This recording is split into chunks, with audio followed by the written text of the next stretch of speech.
సాహిత్యపరంగా కానివ్వండి, రాజకీయంగా కానివ్వండి, ఏ రకంగా చూసుకున్నా సరే ఆయన ప్రేమతో కానివ్వండి అందరినీ ఆకట్టుకునేంత గొప్ప మనస్తత్వం అయింది. అలాంటి వారు మా ఇంటికి వచ్చి రావాలి, మా లోక్ నాయక్ ఫౌండేషన్ తరపున మాకు అత్యంత ప్రియమైనటువంటి గురువు కానివ్వండి, పూజ్యులు కానివ్వండి, మీరు ఏమని అనుకోండి, అలాంటి ఎన్టీ రామారావు గారి 28వ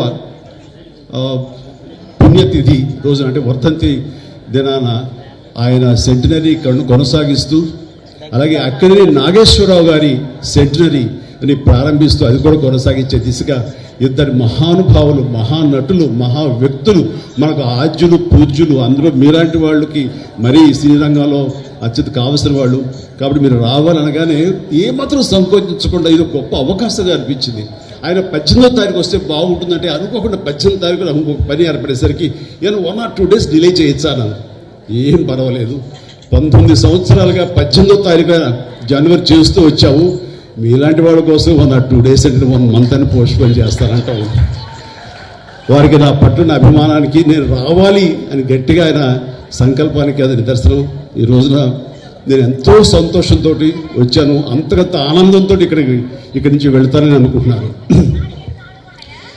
ఇక రామారావు గారి గురించి పూజ్యులు, యుగ పురుషులు అండ్ మాలాంటి వాళ్ళకి దైవ సమానులు, అలాగే అక్కడి నాగేశ్వరరావు గారు అదేవిధంగా ఆయన మాకు పూజ్యులు, మాకు ఆరాధ్యులు. అలాంటి వారి గురించి ప్రత్యేకంగా తెలియనిది ఎవరికి, ఏమని చెప్పాలి, ఎంతని చెప్పాలి. కానీ వారిద్దరితోటి ఇందాక క్లిప్పింగ్స్ చూస్తుంటే నా దృష్టిలో లేవు, అంటే కలిసి పనిచేశాను అని అనుకున్నాను తప్ప అవి విజువల్స్ చూసిన తర్వాత నేను ఎంత అదృష్టవంతుడిని. నేను ఈ సమకాలీన సినిమాల్లో కూడా ఉంటూ వారితో పాటు వాళ్ళు హీరోగా ఉన్నప్పుడు నేను తోటి హీరోగానో చిన్న నటుడుగానో నేను నా యొక్క ప్రస్తావన, నా ప్రయాణాన్ని కొనసాగించాను వారితో ఉన్న ఆ కొద్ది స్పేస్ సినిమాలో నేను తీసుకోవటం అనేది నాకు పూర్వజన్మ సుకృతంగా నటుడుగా నాకు అనిపిస్తుంటుంది. చాలా గొప్ప అవకాశం. ఆ సమయంలో నాకు వాళ్ళతో జరిగే సంభాషణలు మాత్రం షేర్ చేసుకుంటాను. ఇవి ఇంతవరకు ఎప్పుడు బయటకు రాలేదు కాబట్టి కొంచెం వినడానికి బాగానే ఉంటుంది. లేదంటారా, వారిద్దరూ సమంగా ఒకేసారి వచ్చారు ఈ ఫిల్మ్ ఇండస్ట్రీకి. నాగేశ్వరరావు గారు 1 or 2 years ముందు వచ్చి ఉంటే ఆ తర్వాత రామారావు గారు వచ్చారు. నాగేశ్వరరావు గారు పౌరాణిక చిత్రాల ద్వారా ఆయన డెబ్యూ ఫిలిమ్స్ ప్రవేశిస్తే ఈ సినిమాల్లోకి ఈయన మన దేశం అని రామారావు గారు సాంఘికంలో ఈయన సినిమాల్లో ప్రారంభించారు. అయితే ఆ తదనంతరం within no time Rama Rao garu పౌరాణిక జానపద చిత్రాల్లో ఆయన ఒక బ్రాండ్ అంబాసిడర్ అయితే, ఇక నాగేశ్వరరావు గారు సాంఘికంలో ఇక ఎదురులేని తిరుగులేని నాయకుడు ఆయన అయ్యారు. అలాగా ఆదరణ ప్రకారం, ప్రేక్షక ఆదరణ ప్రకారం వాళ్ళ యొక్క గమ్యాన్ని మార్చుకుంటూ వాళ్ళ ఆదరణ ఏ సినిమాల్లో ఏ కథల్లో ఉంటుందో ఆ రకంగా వాళ్ళు కొనసాగిస్తూ ఈ రోజున పరిశ్రమకి 2 నేత్రాలు, 2 కళ్ళు అని అనిపించుకుంటున్నారు. మాలాంటి వాళ్ళ ఇంకా ఆరాధనాపూర్వకంగా చూస్తున్నామంటే అది మన తెలుగు కళామ తల్లి చేసుకున్న పుణ్యం. అలాంటి బిడ్డలను కలటం, వారి తరపున తరువాత వారితో నటించడం అన్నది నాకు కలిగిన ఒక భాగ్యం. అది రామారావు గారితో నేను చేసిన సినిమా ఎదురులేని మనిషి, తిరుగులేని మనిషి.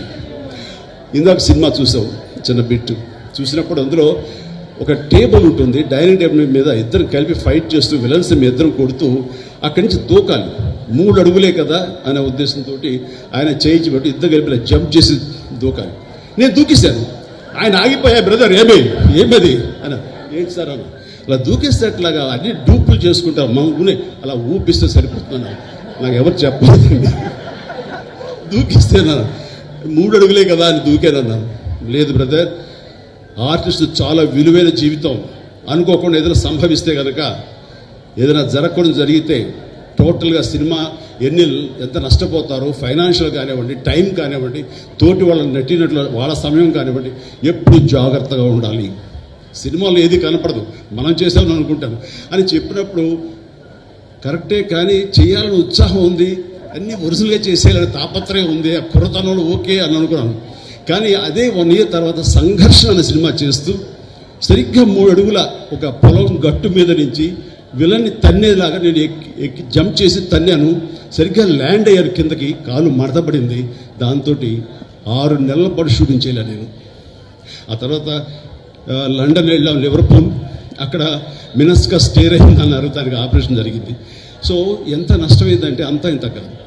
అందుకని పెద్దలు ఎంత ఆలోచించి చెప్తారంటే అది మన గురించి, మన ఆరోగ్యం ఒక పక్కన పెడితే ఎంతోమంది మన మీద ఆధారపడి ఉంటారు, వాళ్ళందరి యొక్క బాగోగులు దృష్టి పెట్టుకుని ఆలోచిస్తారు. అది వాళ్ళ గొప్పతనం.